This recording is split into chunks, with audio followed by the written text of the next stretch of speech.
Quelqu'un me demande la parole, Madame Bélier. Merci, Monsieur le Président.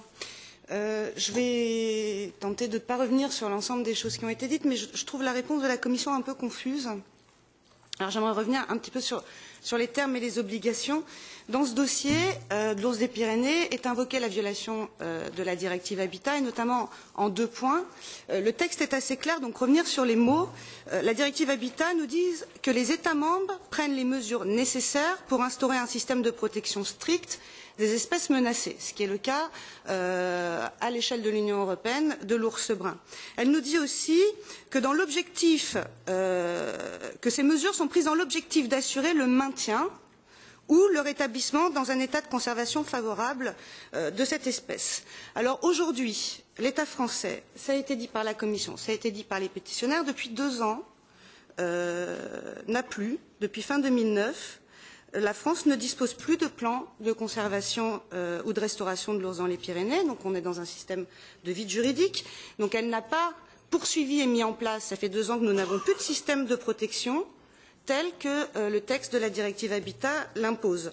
Donc sur ce point, ne serait-ce que sur ce point, depuis 2009, la France ne respecte pas ses obligations communautaires et donc est en infraction avec le droit communautaire. Sur le second point, la Commission nous dit, on peut l'entendre, que depuis 1992, depuis 1994, il y a eu une amélioration. En d'autres termes, elle nous dit l'état de l'ours dans les Pyrénées est plus favorable. Mais la directive ne nous dit pas qu'il s'agit d'avoir un état plus favorable. Ça a été également rappelé par la Commission. Elle nous dit que les États ne doivent pas essayer de conserver, essayer de restaurer. On a une obligation de résultat. Donc elles doivent atteindre non pas un état plus favorable, mais tout simplement un état favorable de maintien et de restauration pour une espèce qui est en voie de disparition et menacée à l'échelle du territoire européen. Donc elle doit garantir un état favorable. Aujourd'hui, la Commission le dit, la France n'est pas en mesure et ne garantit pas un état favorable pour l'ours des Pyrénées. Donc dans ces conditions, il est évident que les conditions ne sont pas réunies. L'état favorable est sur le noyau occidental tel qu'il était évoqué. On n'a plus que 2 mâles. Je ne vais pas vous faire un dessin sur comment fonctionne la nature et de quelle manière on est en capacité de développer une population toute espèce vivante. Voilà, on ne va pas se lancer dans un cours de biologie, je vous laisse imaginer, mais donc il n'y a plus que 2 mâles. La situation avait été prévue aussi par les droits par les textes communautaires, puisque la directive nous dit que les États prennent les mesures de conservation nécessaires, notamment pour que les captures, parce que ça peut arriver, ou encore la mise à mort involontaire n'aient pas une incidence négative sur la préservation des espèces en question. Là, encore une fois, on est en plein dans le cas d'espèces. Depuis 2005, donc depuis 6 ans aujourd'hui, et la mort accidentelle de la dernière femelle, donc qui était en capacité de nous permettre cet état favorable de préservation de l'espèce a disparu et l'État français, depuis 5 ans, n'a absolument procédé à aucune mesure et notamment elle s'était engagée, puisque ce sont ses obligations communautaires, à réintroduire une femelle ce printemps 2011. Ça a été exposé et ça c'est une question que je poserai à la Commission aujourd'hui. Quel est l'état de la situation à ce jour? Qu'est-ce qu'il y a de nouveau? Puisque les engagements qu'avait pris la France, et notamment de réintroduction d'une femelle, elle y a renoncé par la voix de son président de la République.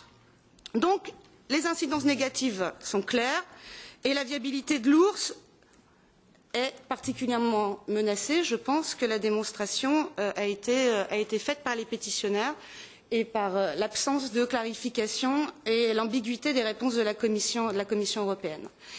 Les réponses de la Commission européenne en juillet 2011, par la voix de son commissaire, Janez Potočnik, sont beaucoup plus claires. Je vous invite, je ne vais pas revenir dessus, mais je vous invite à consulter les réponses du commissaire de l'environnement sur la situation française et qui constate que la France est en infraction sur la question de l'ours des Pyrénées. Et depuis le 4 juillet 2011, je crois qu'on n'a absolument aucun élément nouveau qui nous permette de considérer que la situation est réglée et qu'elle présente davantage de garanties. Alors moi je demande aujourd'hui qu'est-ce qu'il faut faire, combien de temps la Commission se donne-t-elle? Puisque ça a été dit, en effet, il n'y a peut-être pas de terme, mais la directive Habitat prévoyait une évaluation tous les 6 ans. 98, 2004, 2010, nous sommes en 2011, 20 ans après. Est-ce que la population de l'ours des Pyrénées a été rétablie? Est-ce qu'aujourd'hui on a l'assurance et la garantie que celle-ci est totalement viable? Si c'est le doute, s'il faut des évaluations supplémentaires, je propose à la Commission, dans le cas d'espèce, d'appliquer le principe de précaution à la biodiversité et donc de prendre toutes les mesures positives pour obliger l'État français à agir dans ce domaine. Et pour ce qui concerne notre commission des pétitions, je souhaiterais que nous soyons en capacité de réévoquer ce dossier fin 2011 au regard des derniers éléments et nouveaux éléments que la France sera en mesure d'apporter sur la demande que lui fera la Commission européenne. Donc garder cette pétition ouverte et la réévoquer d'ici la fin de l'année. Je vous remercie. Merci beaucoup, Madame Vellier. Je ne sais pas s'il y a des personnes qui ont la parole maintenant. Bueno. Si no hay más personas, entonces le vamos. Si personne d'autre ne me demande la parole, nous allons rendre la parole au pétitionnaire pour que, enfin si vous souhaitez réintervenir, monsieur, après avoir entendu ces différentes observations, est-ce que vous avez une remarque à faire, comme vous voulez? Non, peut-être simplement insister sur le... Pardon.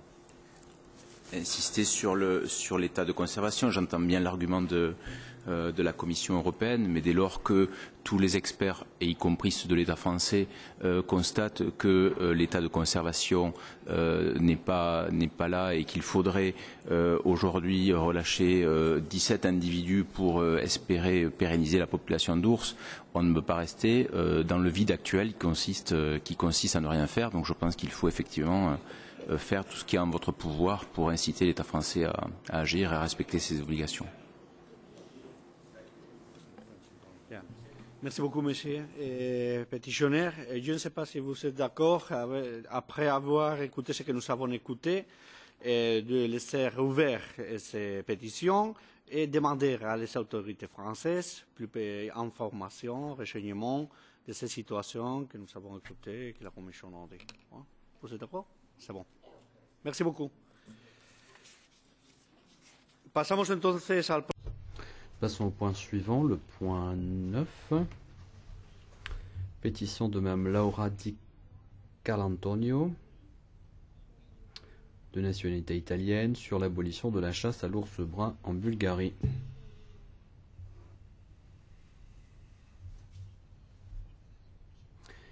C'est Madame Silva Balova qui va intervenir pour la Commission.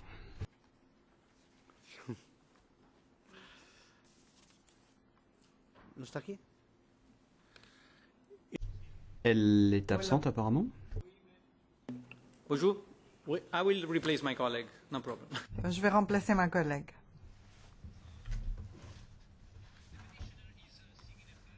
Le pétitionnaire demande donc l'interdiction de la chasse à l'ours brun en Bulgarie.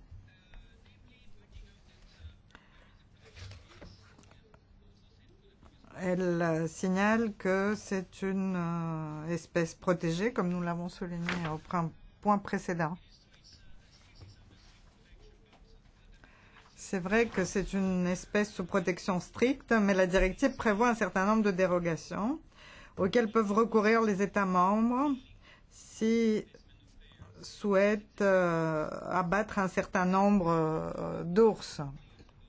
Et c'est ce qui s'est passé pour la Bulgarie. Donc nous avons reçu une plainte à ce sujet. Nous avons ouvert une enquête pour demander aux autorités bulgares, pour leur poser un certain nombre de questions et pour vérifier que toutes les conditions prévues par la directive étaient remplies. Et nous attendons maintenant la réponse des autorités bulgares. Merci. Thank you very much. Et Madame Bélier. Il semble qu'elle est experte en ours. Pas du tout. Je suis juriste initialement, vous imaginez. Non, je vais me permettre un trait d'humour avant de faire une proposition. Je propose que les Bulgares qui veulent se débarrasser de leurs ours, plutôt que de les tirer, les envoient en France dans les Pyrénées. Ça réglera 2 pétitions en même temps. Ça, c'était pour Hein, si on peut adresser un message commun à la Bulgarie et à la France dans le même temps.